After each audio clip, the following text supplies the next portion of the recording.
Čau folk, Alenka tukaj, kako ste? Danes se počutim kaj badass, ne vem, zato ker se počutim kaj badass, se počutim badass zaradi tega, ker imam ledrco gor. Ledrco imam gor iz dveh razlogov, eden je, ker se hočem počutiti badass, drugi je pa zaradi tega, ker je mraz. Mene vprašate, je tale zima mečkam preskočila jesen, ker sem imela en dan že zjutraj na avtu slano. Julija mi je pisala in sicer, da si želi video o izzivu sinjega kita. Nimam pojma, kaj to bomo pobrskala, drugače pa je ful nakracan, zaradi tega, ker prav, da je to pisala na busni postaji, ki je imela lih priliko. Okej. Danes govorimo o deep webu in o dark webu. Za nadaljne glasovanje pa nobenih dodatnih navodil, samo followajte me na mojem Instagramu in vsake toliko časa gor dam story, kjer glasujete, da kjer video naj snemam naslednjič, to je to. Začnem najprej z enim uvodom za tiste, ki mogoče nasploh še nimate neke predstave, kaj je deep web in kaj je dark web. Lahko se orientiramo kar po tej sliki ledene gore. Ledena gora je res praktično za velik primerjav, ampak ja, najprej imamo ta naš splošen web, ki smo očitno čisto bedni, če ga sam tega uporabljamo, potem je deep web, ki vsebuje kakšne informacije v medicini, kakšne vladne informacije, kakšna znanstvena poročila, legalne informacije, bolj zaupni podatki v političnih protestih, pa razne TOR kode, karkoli že to je, enkriptirana sporočila, to vi informatiki bolj veste, jaz ne. Zdaj pa, če naprej skočimo v krvo, dark web, ki je spet malo manjši procent od deep weba, naj bi bil.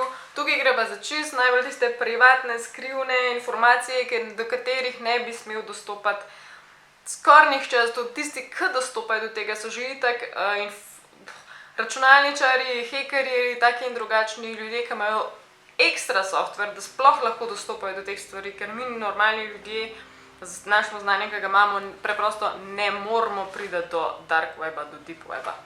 Zdaj, glede na moje druge videe je razlika tukaj v tem, da ponovadi na koncu rečem, to ne verjamem, to verjetno ni res, ali pa to je bullshit, v tem primeru rečem, da je to bolj resnično, kot karkoli drugega do zdaj, v bistvu. To je dejstvo, to je tle, to se dogaja, to je samo mečkan globi v našem internetu.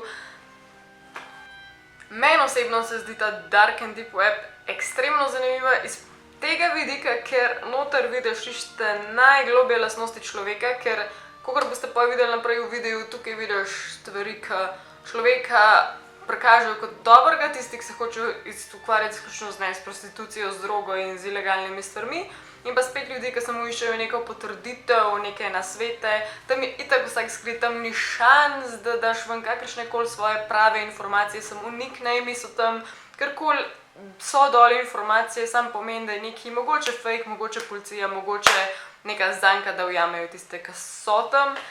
Torej, če bi imel ti priložnost browsati potem v internetu, bi najdel kaj dejansko, najdel bi neskončne preprodaje stvari, en bi ti prodajal diamante, drage kamne, nekdo bi ti preprodajal pištole, spet drug bi ti preprodajal otroško prostitucijo, otroke, ženske, ljudi dejansko, nekdo bi se tam pokazal za asesinatorja. Prodajajo se razni deli živali, ki so ogrožene, ali pa ne samo ogrožene, totalno prepovedano, da bi se jih kdorkoli dotaknil, in so potem ti divji lovci, ki potem prodajajo naprimer nosorogove rogove, kakšne krznene kože, kakršnikoli neetični postopki, ki se ne smejo dogajati ne v javnosti, ne na našem normalnem internetu, ne kjerkoli, ki na dosegu roke pravice, obviously se dogajajo tukaj. In definitivno, ker nisem še omenila droge, preprodaja drog, tega je ogromno, tam lahko vidiš, kje bi to dobil, kdo ti bo poslal, vidiš, kakšna kvaliteta je, kakšna sestava je, naprimer klikneš kokain, let mi si, kako izgleda, ti pokaže natančno sestavo, koliko je kvaliteten, kakšna je cena in vse to.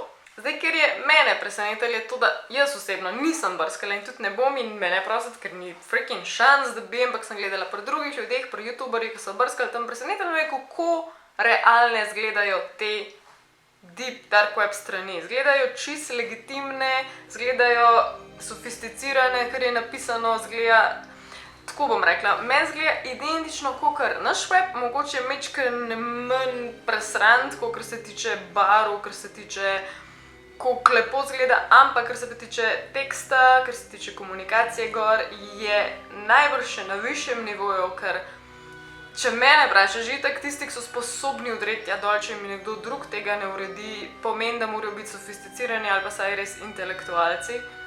Če mene vpraša spet, so to ljudje, ki jim nekaj fali v tem normalnem mainstream življenju in si želijo nekaj več in si želijo mogoče na drug način služiti ali pa imajo neke svoje potrebe, fetiše na milijon stvari, ki jih je možno imeti in grejo tja.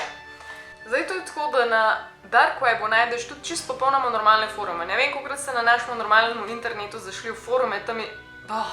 Dejansko je to nekaj najbolj antipatično buktazga, smotnega v našem svetu, ker se vsi sam ponižujejo, sploh v Sloveniji in se kregajo en čez drugega, ampak v tem primeru je tako, tudi se to dogaja, ker sem videla teh forumov in debat, to pomeni, da nekdo začne neko debato in drugi odgovarjajo. Ampak tukaj se ljudje dejansko pomagajo. Najdeš debato, naprimer, kako ratati pimp v prostituciji. Kdor ne ve, to pomeni, kako začneš preprodajati, ne vem, neke ženske in jih izuriti, da so prostitutke oziroma jim pač pomagati ali kakorkoli so že njihove želje in potem kako služiti s tem. In potem mu bo nek drug pimp odgovoril, ker to že počne, reče, jaz imam pa že 17 punc, to delam tako pa tako pa tako, ne se vmešavati v druge, v višjo konkurenco od tebe, ker te bojo želeli ubiti, tralala, dejansko dobiš legit odgovor, to se dogaja, taka vprašanja so tam.